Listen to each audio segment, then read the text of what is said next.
Hello there everyone, so welcome to another faction overview. This time it will be the Vale of Anduin. Let's start a campaign.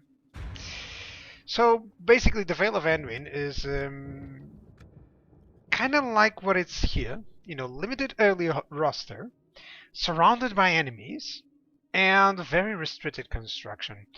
Uh, they're the other strengths, I do not consider them really strengthy. I mean, the skin change is kind of nice, but still, it's a general unit, so you'll have to use your generals aggressively.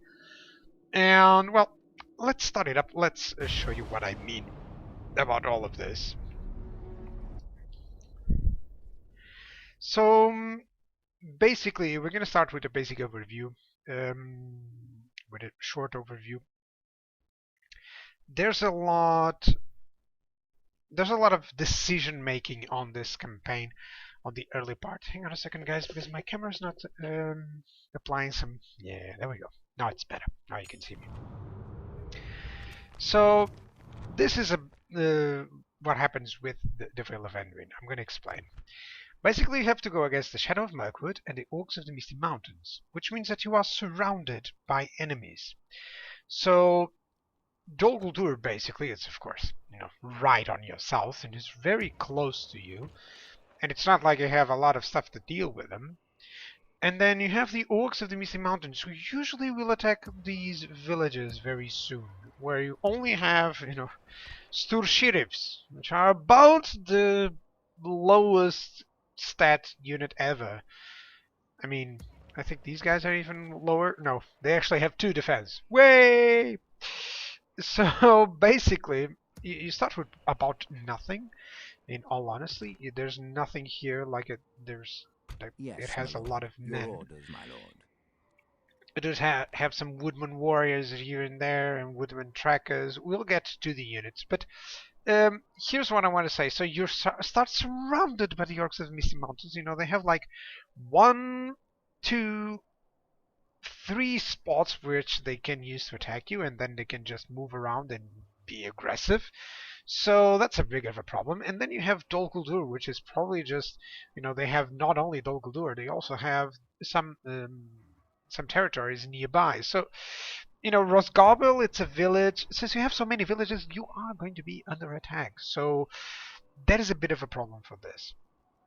Now, it's still an easy campaign, or average, I would say, because as soon as you defeat the initial aggressiveness and you start making some progress against either of these factions, then you'll be on a good way, because you only have to hold 30 regions, and pretty much you have 30 regions by the time that you have killed the Orcs of the Misty Mountains and captured more settlements or taken Dol Guldur. So it's a pretty straightforward campaign. I would say it's an average campaign, or even easy, because, well, you just have to survive where you are. That's basically it. It's not like you gotta go versus Mordor or something like that in the end. So there are ambushes early on. You gotta be careful, because moving along these places, I mean, over here there's always some ambushes, and you'll have to be careful with that.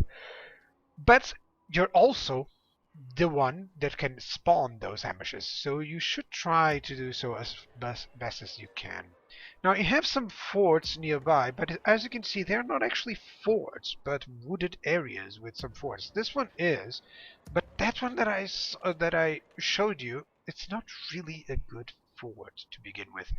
So I would state that these 2 forts would be useful, even though they're really bad considering their positioning. I mean, it's kind of cool. You almost can arrive there in a turn, which is bad. I mean, if you could arrive there in 1 turn, then it would be much better.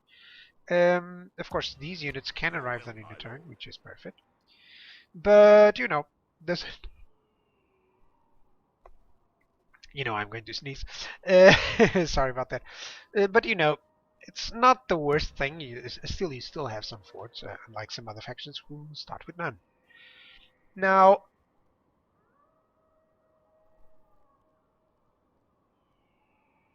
that's not going to be the last sneeze that you're going to see. Okay. So in terms of military, let's go for it. Okay.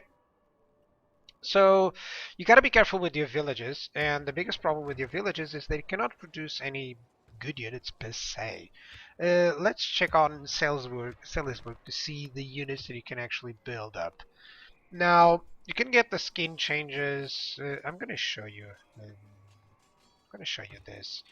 So you actually have the ancillary training grounds, which means a lot of units, which is quite cool. You know, you can get the skin changes, which are basically your bodyguards. But let's check out in the Siege browser. Um, right, in the castle. So you'll be able to have, I mean, Carrot Guard, really cool. Check the upkeep, guys, when you're checking. I mean, these are effective against armor, very effective units.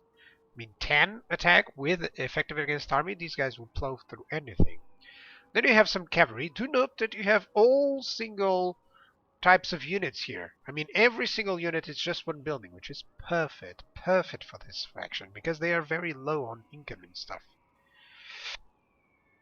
Then you have Ilthid Cavalry. Ilthid Cavalry is really a decent cavalry, let's say. I mean, it's a medium-heavy cavalry, let's say. It could have a better attack. But in terms of upkeep, it's actually expensive compared to other similar ones. Then you have some horse archers, which is always nice.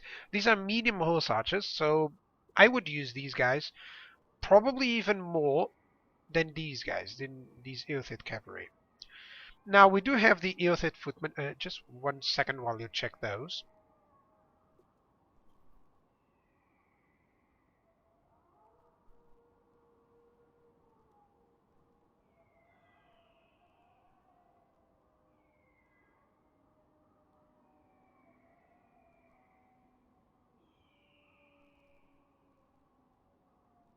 Sorry about that, guys. Just a small emergency here. So I was establishing the different ones. So the Ilthid units, as you've seen, are probably or majorly your elite units alongside the Carrot Guard. So the Ilthid footmen, these will be your elite infantry. Now these are very decent. 8 attack with 19 defense, and these guys are skilled against mounts. You can put them almost against anything, and still a good upkeep considering the unit that it is. Now the Ilthid Longbowmen, these are, you know, the elite Longbowmen. The accuracy is high, even though the range is not that big. Let's check the Burning Riders. Now the Burnings are the middle infantry, you know, alongside the Woodman ones. So let's say this is a light medium cavalry. I think the upkeep is way too expensive for these guys.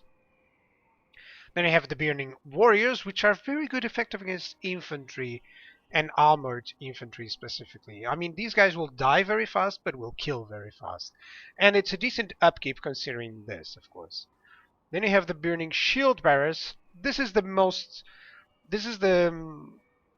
basics unit that you'll have. I mean, this is the spearmen that will form up pretty much all of your armies. You're going to have like 3 to 4 of these guys. It's a decent upkeep towards those stats, I would say.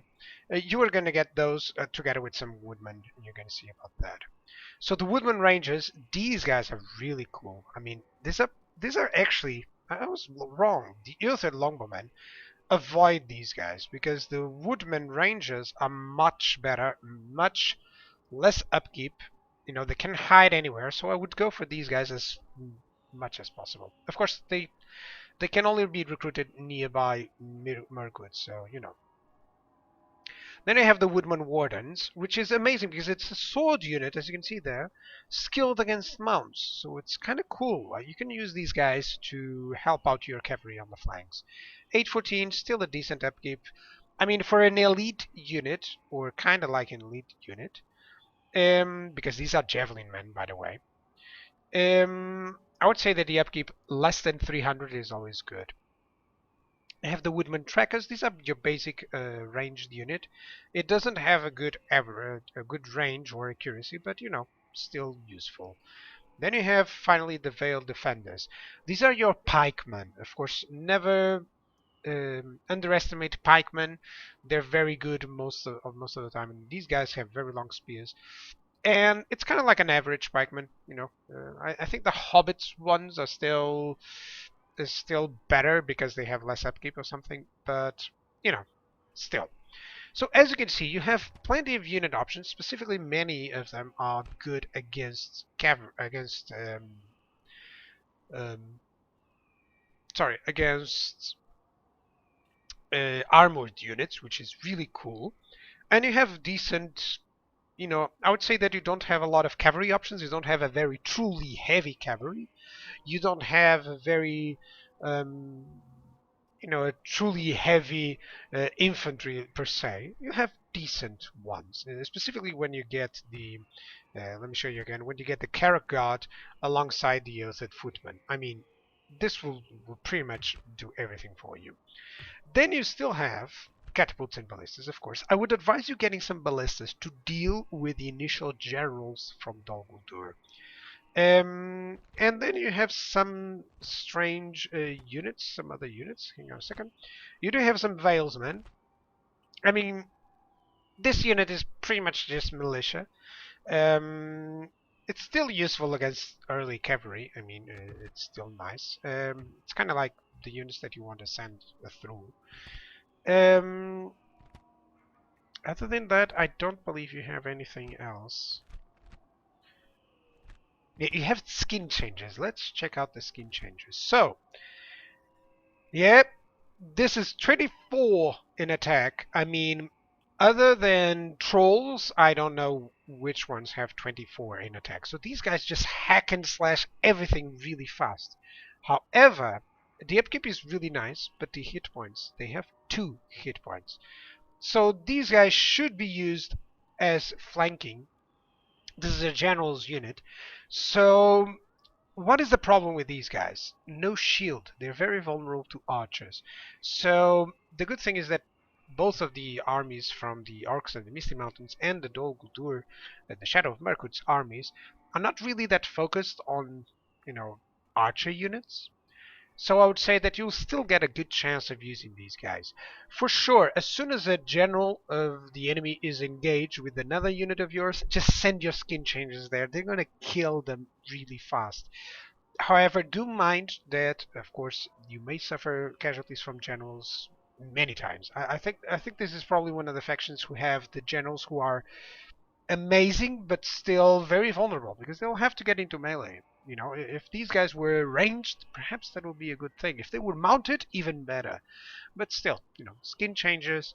It's kind of like a one-button release unit. I mean, you'll try to use them against anything. And of course, you still have fort towns, which you pretty much have seen the fort units. Now, the worst part. Hang on a second. I did spoke a little bit in terms of upkeep.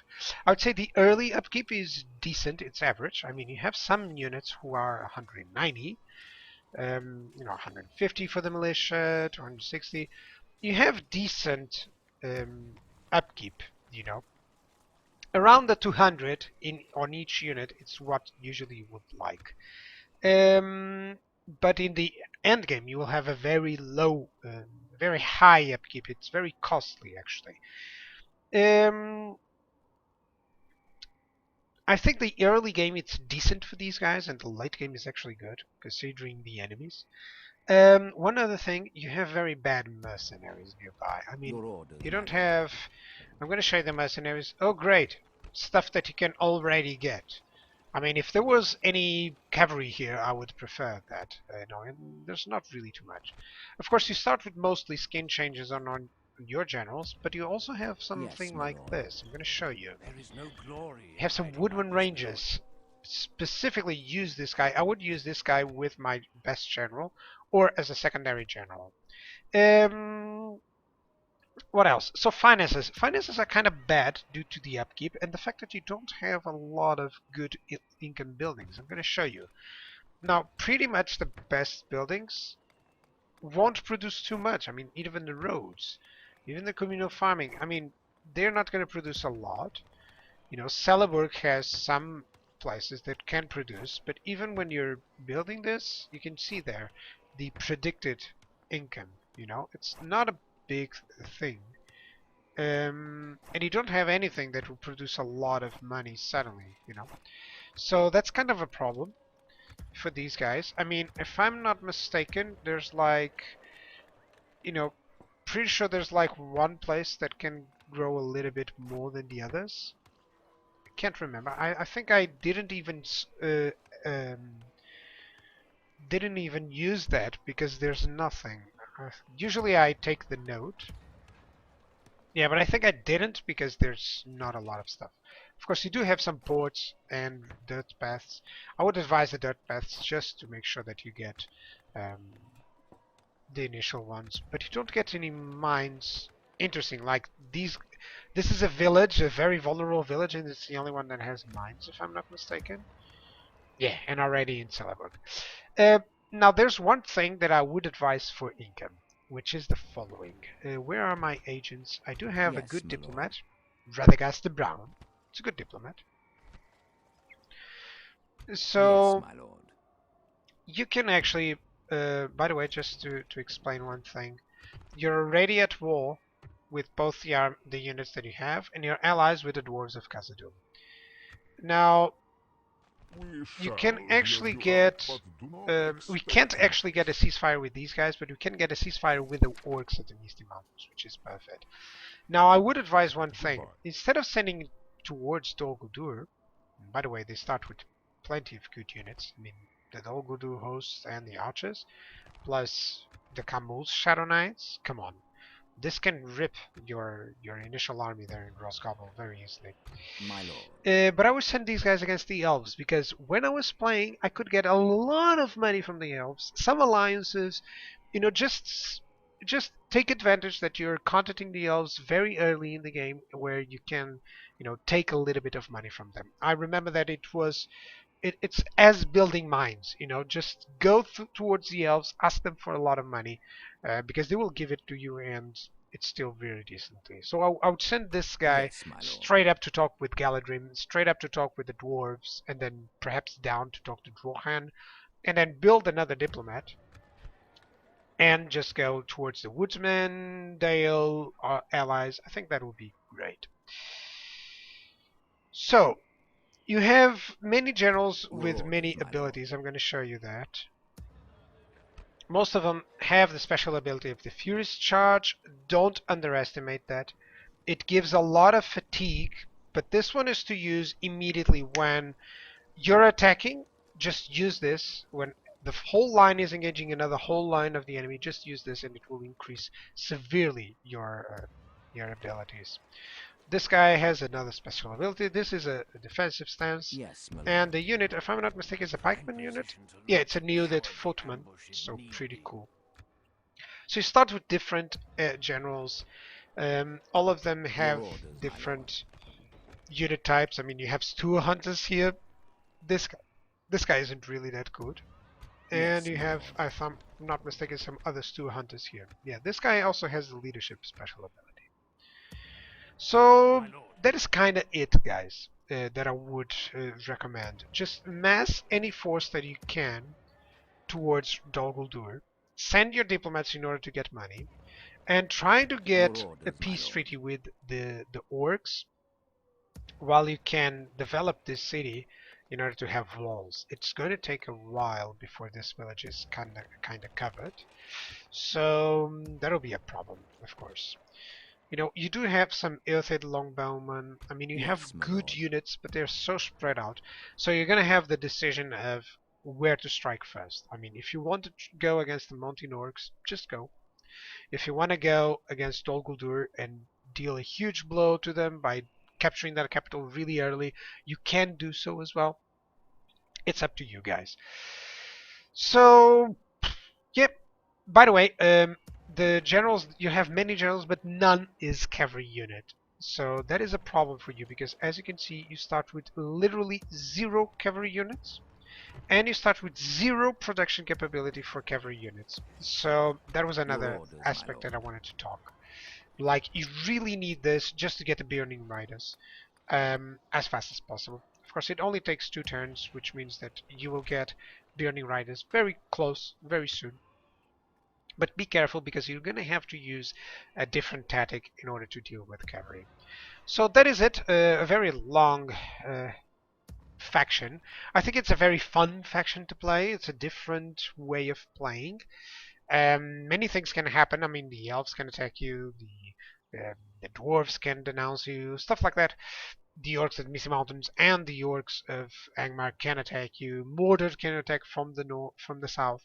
I mean, a lot of things can happen with this faction, but I think it's a very interesting one. So cheers, guys.